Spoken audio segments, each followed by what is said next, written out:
Salut tout le monde, très urgent et très chaud. Aujourd'hui, lundi 20 octobre 2025, ça chauffe. Assimi Goïta demande le départ des forces russes au Mali lors d'une réunion entre les 5 colonels ou je ne sais pas généraux.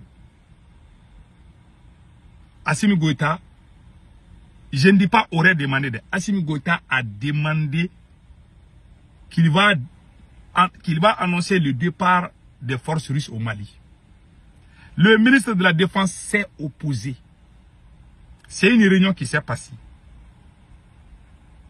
Une réunion secrète.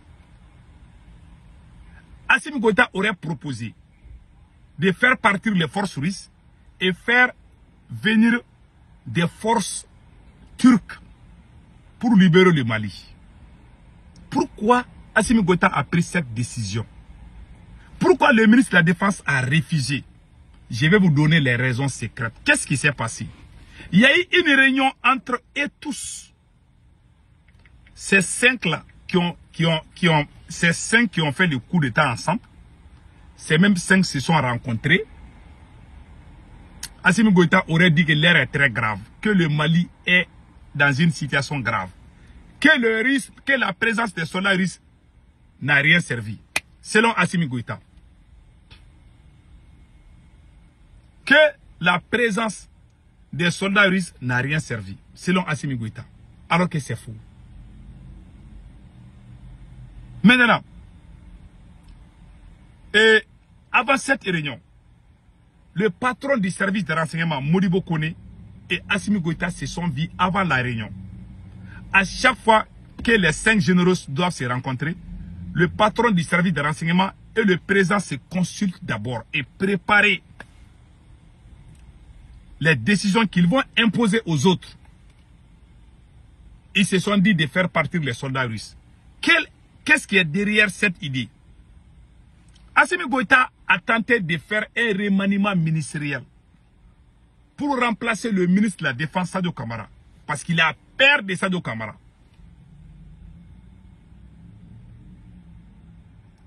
Le ministre de la Défense a refusé.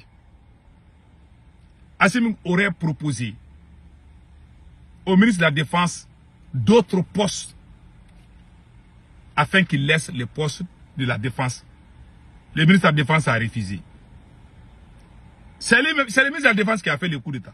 Et puis c'est lui même qui a mis Assimi au pouvoir. Voilà un traître, un président traître. Quand je vois les gens me disent que je suis contre, est-ce que vous m'avez vu un seul jour en train de dire quelque chose contre le ministre de la Défense? Non. C'est lui qui a fait venir les soldats russes au Mali. Beaucoup de gens crient partout. Ah, Assimi Goïta a fait venir la Russie au Mali. C'est pas Assimi. Hein? C'est le ministre de la Défense, Sadio Kamara, qui a fait venir la Russie au Mali. Assimi Goïta s'est toujours opposé. Assimi n'a jamais été un nationaliste. Il fait semblant. Le russophone, c'est le général Sadio Kamara, le ministre de la Défense. Assimi Goïta dit qu'il va faire partir les soldats russes. Que vraiment la situation là, les routes sont barrées, bla bla bla bla bla. Alors que c'est lui, Assimi Goïta, qui empêche le ministre de la Défense de faire son travail. Il a créé au palais présidentiel ce qu'on appelle le Conseil supérieur de la Défense. Cela n'a pas marché. Où il pilote, c'est lui-même qui est ministre de la Défense. Il a fait la même chose à Choguel Kokala Maïga. Qu'est-ce qui est derrière cette idée? Pourquoi Assimi Goïta a demandé le départ des forces russes? Ce n'est pas de façon officielle, hein. C'est de façon officieuse. C'est officieux, mais ce n'est pas officiel. Assimi Goïta a décidé ça lors d'une réunion. Mais le ministre de la Défense a tapé la table et dit que tout sauf ça. La discussion était chaude. Comme il y a un illettré, un vagabond, le ministre, le patron de la DG, le patron du service de renseignement, Modibo Kone, un ancien voleur de bétail, c'est lui qui aurait proposé à Assimi Goïta de faire partir les soldats russes. Pourquoi Assimi veut le départ des soldats russes? C'est pour prendre la place du ministre de la Défense. C'est pour se débarrasser du ministre de la Défense. La première preuve est que Général Abbas Dambélé est l'intime ami du général Sadou Camara. Général Nema Sagara est l'intime ami. Elle est comme une maman de Sadou Camara. Tous les militaires proches de Sadou Camara sont arrêtés et accusés de tentatives de coup d'État. Cela n'a pas suffi à Assimi Goïta. Hein. Il empêche le ministre de la Défense de faire son travail. Et pire encore, Assimi Goïta veut faire un remaniement ministériel où il demande au ministre de la Défense de quitter le poste. Le ministre de la Défense qui va dire un autre poste. Le ministre de la Défense a dit non. Maintenant, ils vont faire parce que le ministre de la Défense, il y a 4000 soldats russes au Mali. Le ministre de la Défense, il est gardé par les soldats russes. Assimi Goïta est gardé par les soldats turcs.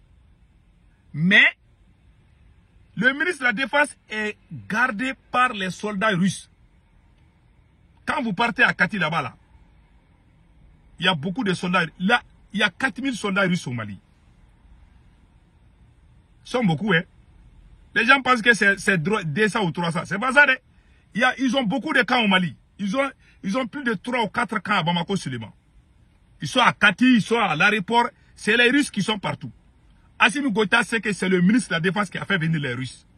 Donc, il ne voit pas le Mali. Hein. Lui, il voit son pouvoir. C'est lui-même qui empêche le ministre de la Défense de travailler. L'armée malienne est une armée forte. Ces gens ne peuvent pas couper les routes. Parce qu'on a un président maudit qui a créé la division, la haine au sein de l'armée malienne. Maintenant, aujourd'hui, il a peur. Il a peur, il veut faire partir les soldats russes au Mali. Si les soldats russes quittent là, ça va être pire encore. Il veut faire partir les soldats russes. Il y a une chose que j'ai oublié de vous dire. Il y a des scénarios qui ont fait que Assimi Goïta, il y a la première raison pour faire partir les soldats russes au Mali, est que Assimi Goïta veut affaiblir le ministre de la Défense. Après avoir arrêté Abbas Dambélé, après avoir arrêté Nema Sagara, Assimi Goïta veut faire partir les soldats russes. En ce moment, le ministre de la Défense devient une proie facile pour lui. Voilà sa stratégie. Il va même pas, Assimi ne se rend pas compte que le pays là est en train de disparaître. Il ne se rend pas compte. Lui, il ne voit que son fauteuil présidentiel. Il y a un incident qui s'est passé. L'armée malienne, par erreur, a envoyé un drone au camp des soldats russes à l'aéroport de Bamako. Ça s'est passé au mois passé. Au mois de septembre, les Russes ont abattu un drone malien. Les Russes ne s'amusent pas. Hein. Quand le drone là est allé au camp militaire malien, les Russes ont abattu. Il y a ça qui a fait peur à Assimi Goïta. Et les Russes ont pris Bamako en otage pendant quelques heures. Et la force et les Russes sont sous le commandement de Sadou Camara. Donc le ministre de la Défense est intouchable. Lui, il a peur du ministre de la Défense. Au lieu de penser à récupérer les territoires perdus, Assimi Goïta veut se débarrasser. Son seul calcul aujourd'hui là, son seul mot de tête là, il veut se débarrasser du ministre de la Défense. Au lieu de penser comment on doit s'unir, on doit unir les Maliens pour libérer les routes que les terroristes ont garées là. Les terroristes sont en train d'imposer la charia partout au Mali. Assimi ne voit pas ça. Assimi est en train de faire le calcul comment se débarrasser du ministre. En pleine crise avec les terroristes, Assimi Goïta a radié général Nema Sagara et général Abbas Dambélé. C'est des gens proches. Général Nema Sagara, général Abbas Dambélé sont les personnes très proches de Sadou Camara. C'est ce que beaucoup de gens ne comprennent pas. Sa stratégie est d'affaiblir Sadou Camara. Donc voilà les problèmes. Voilà la vérité. Et cette idée-là est initiée par lui et puis le patron du service de renseignement. Le vaurien Moribo Kone, général Moribo Kone, colonel Moribo Kone. Voilà des gens comme ça. Ils ne se sont pas attendus. Et je vous promets de faire 3 vidéos aujourd'hui. Ils ont fait plus de 6 réunions. J'ai tout ça. Je vais tout détailler. Je vais tout détailler aujourd'hui. Je vais faire juste ça là. Il y a eu d'autres réunions que je vais tout dévoiler aujourd'hui. Mes frères et sœurs, restez à l'écoute. Le plan de Assimi Goïta n'est pas pour le Mali, c'est son fauteuil qui l'intéresse. Voilà la vérité. Je vous reviens pour la deuxième épisode avec un autre sujet différent de ça. Assimi a trahi la Russie. C'était les Russes qui gardaient Assimi Goïta. Puisque c'est le ministre de la Défense qui a fait venir les soldats russes, quand les Russes nous ont aidés à récupérer Kidal, Dieu seul sait, ces soldats russes se battent en toute honnêteté avec le Mali. Ah, Poutine a rencontré le chef. Il a même dit au ministre de la Défense que non, que la Russie n'est plus sérieuse. La Russie a rencontré les terroristes. Le ministre de la Défense a dit, mais les Turcs là, c'est pas le président turc aussi qui a envoyé les terroristes au pouvoir en Syrie. Qu'est-ce que toi tu veux? Ils ont discuté comme ça. Assimi Goïta a dit que Poutine a rencontré les terroristes. Le président syrien là, il a essayé d'amener ça. Donc, dans ces 2 jours-là, si vous voyez les vidéomans pro-Assimi Goïta en train de s'apprendre à la Russie là, faut pas être étonné de. Assimi Goïta veut se débarrasser de la Russie. Peut-être, il risque de payer ces vidéomans là. Ils vont sortir, ah non, on veut le départ. Parce que quand vous voyez ces vidéomans voyous là en train de dire quelque chose, ça vient de la hiérarchie. Je sais comment ces choses. Moi, j'ai travaillé avec eux. Donc voilà sa stratégie. C'est pour se débarrasser du ministre de la Défense. En bon entendeur, salut. Que Dieu bénisse l'AES. Patientez-vous, on va faire le deuxième épisode.